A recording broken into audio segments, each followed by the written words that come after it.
माँ, मेरे सास ससुर को अपनी उम्र की कोई लिहाज नहीं है। वो अपनी बहू बेटी की बराबरी करते हैं। बहू अपनी माँ से कहती है, क्या बताऊँ मम्मी, आजकल तो बासी कढ़ी में भी उबाल आया हुआ है। जब से पापा जी रिटायर हुए हैं, दोनों लोग फिल्मी हीरो हीरोइन की तरह दिन भर अपने बगीचे में झूले पर विराजमान रहते हैं। न अपने बालों की सफेदी का लिहाज है और न ही बहू बेटी का इस उम्र में लिहाज। दोनों मेरी और नवीन की बराबरी कर रहे हैं। ठीक है माँ, मैं आपसे बाद में बात करती हूँ। शायद सासू माँ आ रही है। सासू माँ ने बहू की बातें कमरे के बाहर से ही सुन ली थी, पर नजरअंदाज करते हुए खामोशी से बहू चाय दे दे।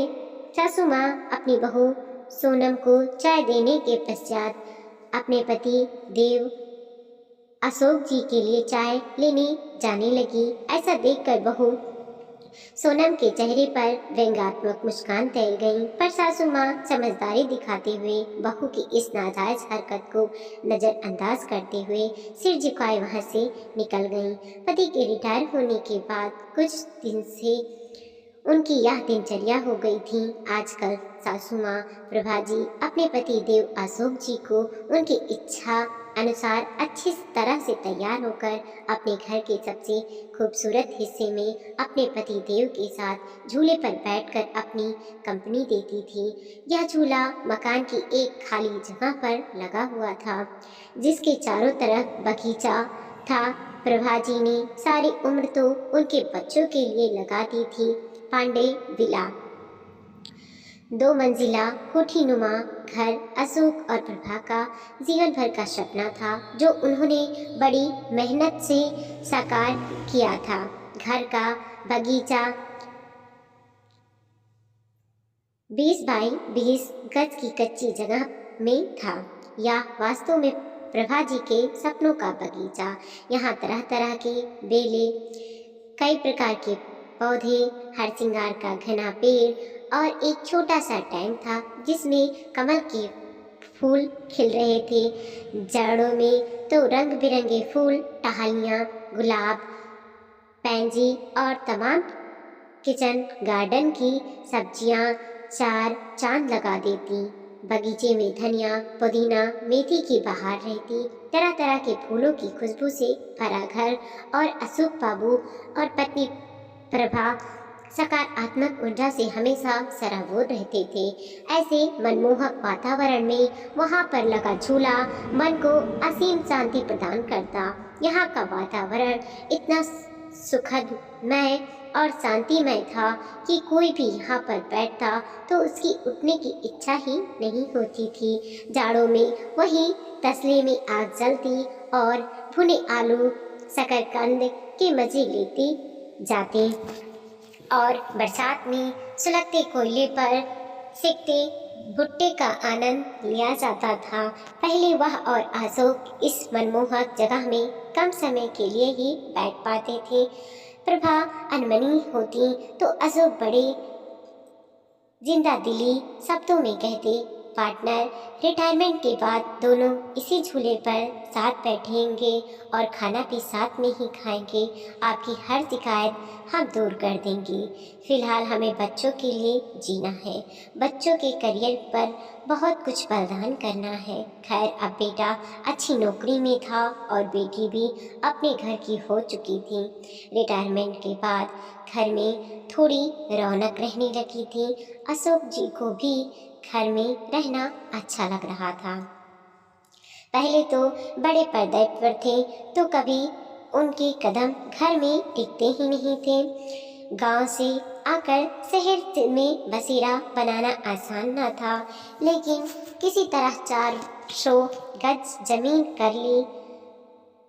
सहधर्मिणी प्रभा जी भी सहयोगी महिला थी, तो मंजिल और आसान हो गई। अब दोनों पति पत्नी आराम के पलों को सजो लेना चाहते थे, लेकिन उनकी बहू सोनम अपने पति नवीन को उसके माता पिता के लिए ताने देने का कोई मौका ना छोड़ती। उसने उसे कोने के बगीचे से छुटकारा पाने के लिए नवीन को एक रास्ता सुझाते हुए कहा, क्यों ना हम बड़ी कार खरीद लें। नवीन, आइडिया तो अच्छा है, पर रखेंगे कहाँ? एक कार रखने की ही तो जगह है घर में ना। नवीन थोड़ा चिंतित स्वर में बोला, जगह तो है ना, वो गार्डन तुम्हारा, जहाँ आजकल दोनों लव बर्ड्स बैठते हैं। सोनम व्यंग्यात्मक स्वर में बोली, थोड़ा तमीज से बात करो। नवीन क्रोध से बोला, लेकिन फिर भी सोनम ने अपने पति को पापा जी की बात करने का मन बना लिया। अगले दिन नवीन कुछ कारों की तस्वीरों के साथ शाम को अपने पिता के पास गया और बोला, पापा, मैं और सोनम एक बड़ी गाड़ी खरीदना चाहते हैं। पर बेटा, एक बड़ी गाड़ी तो घर में पहले ही है, फिर उसे नई गाड़ी को रखेंगे भी कहाँ? अशोक जी ने प्रश्न किया। ये जो बगीचा है, यही गैराज बनवा लेंगे। वैसे भी सोनम से तो इसकी देखभाल होने से रही, और मम्मी कब तक देखभाल करेंगी? इन पेड़ों को कटवाना ही ठीक रहेगा। वैसे भी ये सब जड़ें मजबूत कर घर की दीवारें कमजोर कर रहे हैं। यह सुनकर प्रभा जी तो वहीं कुर्सी पर सीना पकड़कर बैठ गई। अशोक जी ने क्रोध को काबू में करते हुए कहा, मुझे तुम्हारी माँ से भी बात करके थोड़ा सोचने का मौका दो। क्या पापा, मम्मी से क्या पूछना? वैसे भी इस सगी का इस्तेमाल भी क्या है? नवीन थोड़ा चिड़चिड़ा कर बोला, आप दोनों दिन भर इस जगह बगैर कुछ सोचे समझे चार लोगों का लिहाज किए बगैर साथ में बैठे रहते हैं। अब आप दोनों कोई बच्चे तो है नहीं, लेकिन आप दोनों ने दिन भर झूले पर साथ बैठे रहने का रिवाज बना लिया है, और ये भी नहीं सोचने दे कि चार लोग क्या कहेंगे। इस उम्र में मम्मी के साथ बैठने की बजाय आप अपनी उम्र के लोगों के में उठना बैठना करेंगे तो वो ज़्यादा अच्छा लगेगा, ना कि ये सब। और वह दंदनाते हुए अंदर चला गया। अंदर सोनम की बड़बड़ाहट भी जारी थी। अशोक जी कड़वी सच्चाई का एहसास कर रहे थे। आज के पहले जब कभी पत्नी ने अपने मन की कही तो उन्होंने उन्हें ही असमंजस बिठाने की सीख दी, पर आज की बात से तो उनके साथ प्रभा जी भी सन रह गईं। अपने बेटे के मुंह से ऐसी बातें सुनकर दोनों का दिल भर आया था और टूट भी चुका था। रिटायरमेंट को अभी कुछ ही समय हुआ था, जो थोड़ा सुकून से गुजरा था। पहले की जिंदगी तो भागम भाग में ही निकल गई थी, बच्चों के लिए सुख साधन जुटाने में। नवीन और सोनम ने उस शाम खाना बाहर से ऑर्डर कर दिया, पर प्रभा से ना खाना खाया गया और ना ही उन्हें नींद आई। नींद तो अशोक जी को भी नहीं आ रही थी, और वो प्रभा की मनोस्थिति भी समझ रहे थे। अशोक जी आज पूरी रात ऊहा पोहा में लगे, कुछ सोचते रहे, कुछ समझते रहे और कुछ योजना बनाते रहे। लेकिन सुबह जब वो उठे तब बड़े शांत और प्रसन्न थे। वो रसोई में गए और खुद चाय बनाई। कमरे में आकर पहला कप प्रभा को उठाकर पकड़ाया और दूसरा खुद पीने लगे। आपने क्या सोचा? प्रभा ने रूहा से लहजे में पूछा। मैं सब ठीक कर दूंगा, बस तुम धीरज रखो, अशोक बोले।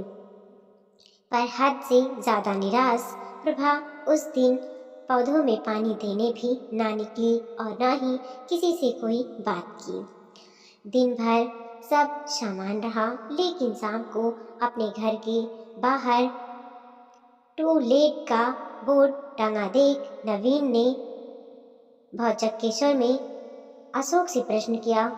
पापा, माना कि घर बड़ा है, पर ये टू लेट का बोर्ड किस दिए? अगले महीने मेरे स्टाफ के मिस्टर गुप्ता रिटायर हो रहे हैं, तो वो इसी घर में रहेंगे, उन्होंने शांतिपूर्ण स्वर में उत्तर दिया। हैरान नवीन बोला, पर कहाँ? तुम्हारे पोर्शन में, अशोक जी ने सामान्य स्वर में उत्तर दिया। नवीन का स्वर अब हकलाने लगा था। और हम लोग तुम्हें इस लायक बना दिया है, 2-3 महीने में कोई फ्लैट देख लेना या कंपनी के फ्लैट में रह लेना, अपनी उम्र के लोगों के साथ। अशोक एक एक शब्द चबाते हुए बोल रहे थे। हम दोनों भी अपनी उम्र के लोगों के साथ उठेंगे बैठेंगे। तुम्हारी माँ की सारी उम्र सबका लिहाज करने में निकल गई, कभी बुजुर्ग तो कभी बच्चे। अब लिहाज की सीख तुम सबसे लेना बाकी रह गया था। पापा, मेरा वो मतलब नहीं था, नवीन सिर झुकाकर बोला। नहीं बेटा, तुम्हारी पीढ़ी ने हमें भी प्रैक्टिकल बनाने का सबक दे दिया। जब हम तुम दोनों को साथ देखकर खुश हो सकते हैं, तो तुम लोगों को हम लोगों से दिक्कत क्यों है? इस मकान को घर तुम्हारी माँ ने बनाया, ये पेड़ और इनके फूल तुम्हारे लिए मांगी गई ना जाने कितनी मनौतियों के साक्षी हैं। तो यह अनोखा खोना छीनने का अधिकार मैं किसी को भी नहीं दूंगा। पापा, आप तो सीरियस हो गए। नवीन के स्वर अब नम्र हो चले थे। ना बेटा, तुम्हारी माँ ने जाने कितने कष्ट सहकर, कितने त्याग करके मेरा साथ दिया। आज इसी के सहयोग से मेरा सिर पर कोई कर्ज नहीं है, इसलिए सिर्फ ये कोना ही नहीं, पूरा घर तुम्हारी माँ का श्रेणी है। घर तुम दोनों से पहले उसका है, क्योंकि जीभ पहले आती है, ना कि दांत। जब मंदिर में ईश्वर जोड़े में अच्छे लगते हैं, तो माँ बाप साथ में बुरे क्यों लगते हैं? जिंदगी हमें भी तो एक ही बार मिली है, इसीलिए हम इसे अपने हिसाब से एंजॉय करना चाहते हैं। वीडियो को लाइक कीजिए, कमेंट कीजिए और अपने दोस्तों के साथ ज़रूर शेयर कीजिए। चैनल पे नए हैं प्लीज़ सब्सक्राइब कीजिए और देखते रहिए मोटिवेशनल स्टोरी।